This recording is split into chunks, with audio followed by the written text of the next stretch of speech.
Assalamualaikum warahmatullahi wabarakatuh. Adakah di antara kita yang santri di pondok malah disuruh kerja dalam tanda kutip? Yang sebagai santri kadang care, sebagai wali santri anaknya dijenguk di pondok, lagi nyapu, lagi ngepel, ambil tempat sampah, lagi suruh nyuci, ada yang ke pasar bahkan, ada yang dandan ya, pondok, dandan genteng dan sebagainya. Hal ini harus ada ilmiahnya. Ada apa di balik hal itu? Bila ada kisah seperti ini kemudian membuat hati kita kayak kurang nyaman, maka dengarkan kisah ini, insya Allah kita akan mendapatkan solusi, kita akan mendapatkan inspirasi, kita akan mendapatkan spirit untuk bagaimana putra kita biarkan di pondok dengan segala lika-likunya, dan Anda yang sebagai seorang santri tetap menikmati lika-liku di pesantren, termasuk dalam hal nyapu, ngepel, nyuci, masak dan sebagainya. Dengarkan kisah ini sampai selesai, insya Allah manfaat.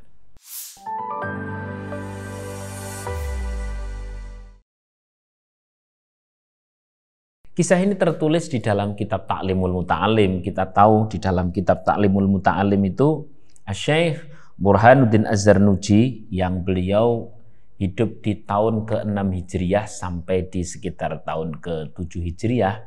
Beliau menuliskan satu kisah. Di beberapa kitab yang lain ada beda variasi kisahnya, tapi intinya sama.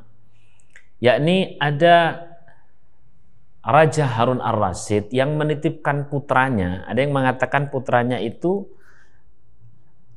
namanya adalah Amin, Al-Amin atau Al-Ma'mun. Pokoknya salah satu di antara keduanya. Dititipkan kepada seorang guru. Nama gurunya adalah Abu Sa'id Abdul Malik Ibnu Quraib Al-Asma'i, atau dikenal dengan Imam Al-Asma'i. Seorang ulama sekaligus sastrawan, ahli lughah yang luar biasa. Singkat cerita, ceritanya begini. Itu putranya sang raja dititipkan mondok kepada Imam Al-Asma'i itu pas lagi dijenguk oleh sang raja. Itu anaknya lagi disuruh sama kiainya, yakni Imam Al-Asma'i, lagi disuruh menuangkan air wudhu. Menuangkan air wudhu. Begitu datang itu sang raja, yakni Raja Harun Ar-Rasyid, tahu pangeran, anaknya kan berarti pangeran. Pangerannya itu lagi disuruh sama sang kiainya menuangkan air, beliau itu kemudian menegur. Tahu menegurnya seperti apa? Kita pikir menegurnya, iki anakku, anak rojo, ojo mbok kon sing aneh-aneh. Pikir kita kan seperti itu toh? Enggak. Ternyata justru itu sang raja berkata demikian, ya Syekh, wahai guru, wahai kiai, kenapa anakku hanya disuruh untuk menuangkan air wudhu engkau? Harusnya sekaligus kalau tangan kanan itu menuangkan air atau tangan kiri yang menuangkan air, maka tangan yang satunya untuk membersihkan kaki engkau. Tidak apa-apa. Kurang lebih begitu kisahnya. Ingat dong, ini anak raja dalam rangka menghabiskan, merontokkan keangkuhan sebagai pangeran agar mereka mengikuti prosedur mencari ilmu. Jadi yang namanya orang mencari ilmu itu harus tawadhu kepada sang guru, harus memiliki kerendahan hati di hadapan sang guru. Kenapa? Yang namanya gelas kalau mau ada isinya ya tekonya di atas, gelasnya di bawah dan kosong lagi. Itu anak raja, apalagi putra-putri kita yang kita titipkan kepada sang kiai, kemudian kita merasa janggal ketika kita jenguk, itu putra kita lagi disuruh nyapu, ngepel, nyuci, masak. Biasa aja kali. Tidak usah diambil hati. Memang itu bagian dari pendidikan. Itu bagian dari kemandirian. Wah, anakku nang omah tak kon nyuci piring ora tahu. Tak kon nyuci ora tahu, tak kon ngene-ngene ora tahu. Lah nang pondok malah dikongkon sing aneh-aneh. Nih, wali santri macam apa sampean kalau begitu? Justru nanti sampean yang akan beruntung. Taruhlah suatu ketika anak panjenengan itu menjadi seorang juragan, menjadi seorang bos atau menjadi seorang kiai, kalau dia pernah memiliki kemandirian, maka ini akan menjadi pendidikan yang luar biasa. Di samping pendidikan agar tangan, kaki, dan seluruh raganya ini menjadi orang yang gesit, menjadi orang yang lincah, luas, jiwanya pun ada pendidikan bernama pendidikan tawadhu, bernama pendidikan merendahkan diri di hadapan ilmu agar mendapatkan ilmu. Maka dikatakan al-ilm bitta'allum, ilmu itu memang dengan belajar. Wal barakah ay wa barakatul ilmi, sedangkan keberkahan ilmu adalah bil khidmah. Jadi kalau kita melihat putra-putri kita begitu sampai pondok, ada yang disuruh ke pasar, ada yang masak, nyuci barang-barang milik pondok, terus kemudian nyapu, ngepel halaman, masjid, dan sebagainya. Bahkan ada yang secara sengaja lebih ekstrim dari hal itu urusan-urusan dapurnya Pak Kiai itu semuanya santri, bahkan ada yang kemudian ngurus toko, ada yang kemudian ngurus laundry, ada yang kemudian ngurus macam-macam. Itu anak kita sedang dididik, bukan sedang dikerjani. Justru itu bagian dari kemandirian, bagian dari keuletan, bagian dari pendidikan agar anak-anak kita itu selain ngaji juga memiliki kemandirian. Jadi di pondok itu bukan hanya belajar ngaji, tapi belajar sepaket kehidupan yang satu paket pembelajaran kehidupan ini layak kelak putra-putri kita menjadi orang yang sukses dunia akhirat. Raganya gesit, jiwanya ikhlas. Kurang lebih begitu. Tapi kan nggak dibayar. Siapa kita? Belum apa-apa minta dibayar. Bayarannya tentu pakai keberkahan, pakai doa. Jadi bukan masalahnya kiainya siapa, tapi ini konstitusi yang ada di dalam kitab Ta'limul Muta'alim ini apabila diikuti dengan baik, yang untung kita. Anak kita selain nyari ilmu, juga dia berkhidmah. Khidmah kepada pesantren, khidmah kepada pengasuh pesantren, khidmah di majelis ilmu, khidmah kepada ahli ilmu, khidmah kepada ahli Quran. Itu hal biasa sejak di zaman Nabi Muhammad SAW.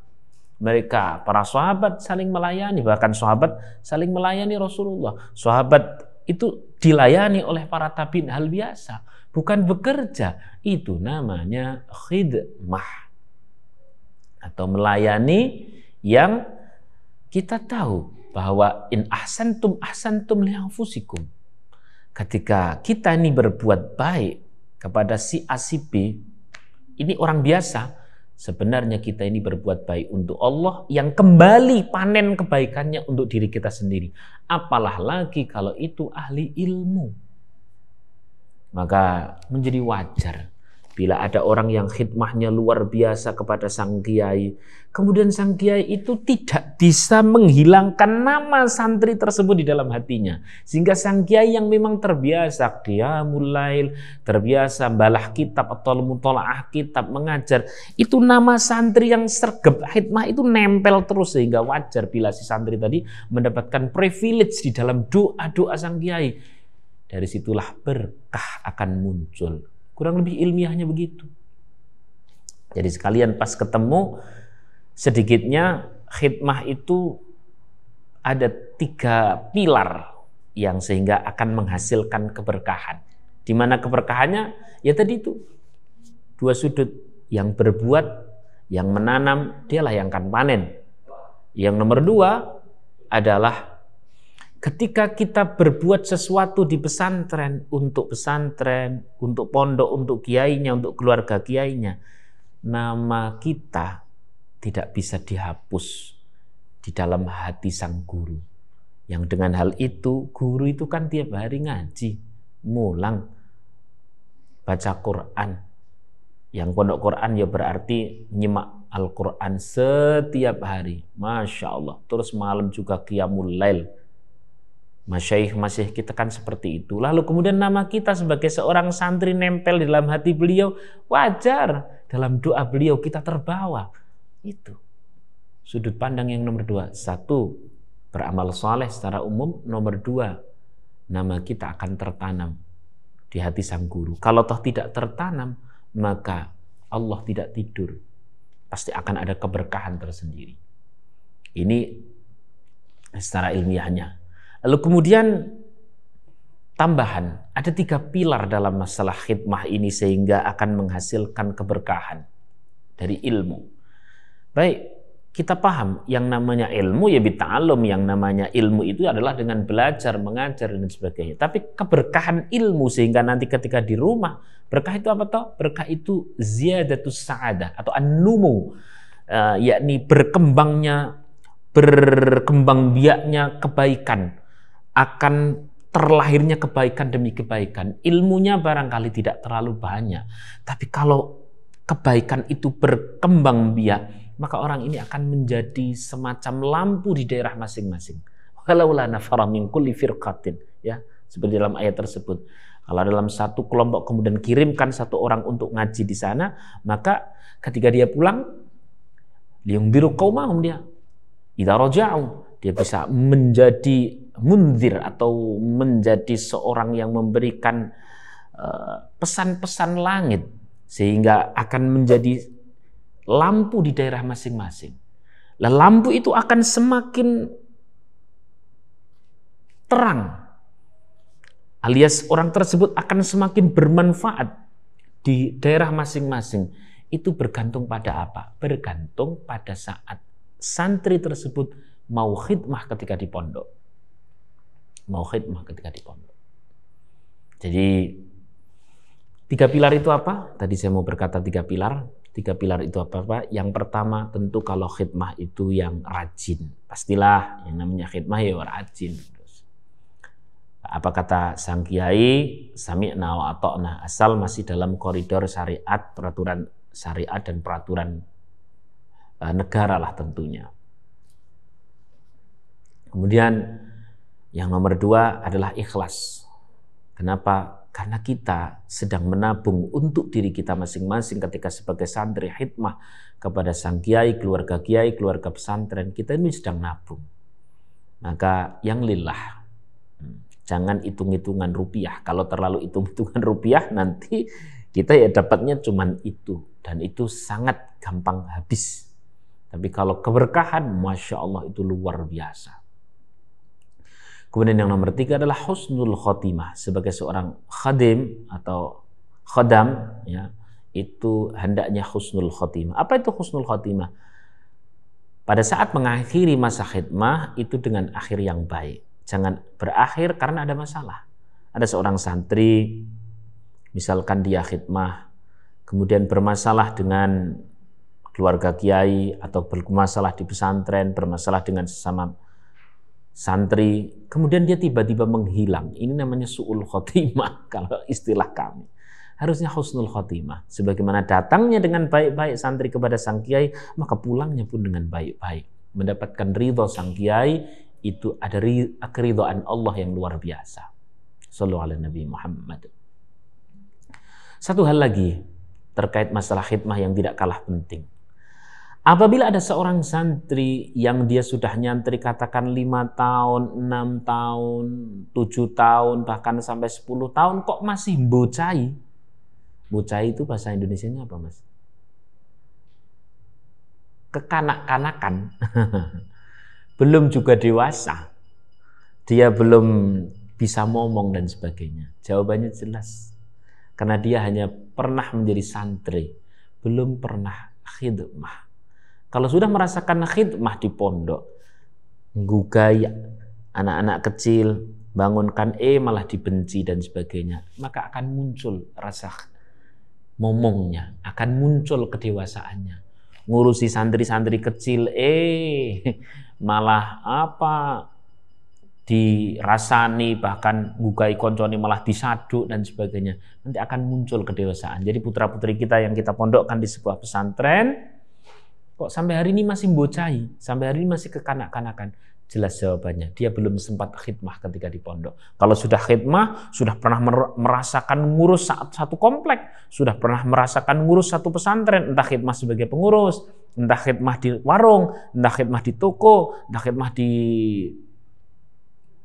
kandang, ya, kandang ayam misalkan miliknya sang kiai atau miliknya pesantren, atau khidmah di media. Kalau zaman sekarang pasti ada khidmah dimanapun dia pernah gesit menjadi seorang khadim ketika di pesantren, maka secara logika saja sederhana, ini orang ini telah memiliki seperangkat kegesitan, seperangkat bahan-bahan kesuksesan. Maka begitu pulang, ilmunya akan biar bersinar, bahkan sangat bersinar biiznillah. Maka terakhir kami turut mendoakan Bapak Ibu rahimakumullah yang punya anak lagi di pondok, biasa aja kalau anaknya diajak untuk khidmah, yakni seperti orang bekerja tapi sebenarnya dia sedang beramal, seperti dia mengurus pesantren, mengurus apapun hal yang terkait sedang pesantren, tapi sebenarnya enggak, dia sedang menabung untuk kesuksesan dirinya.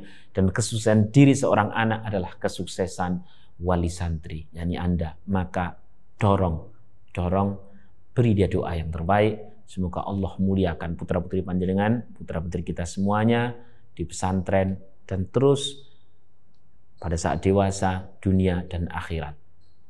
Billahi taufiq wal hidayah, wa ridwal inayah. Assalamualaikum warahmatullahi wabarakatuh.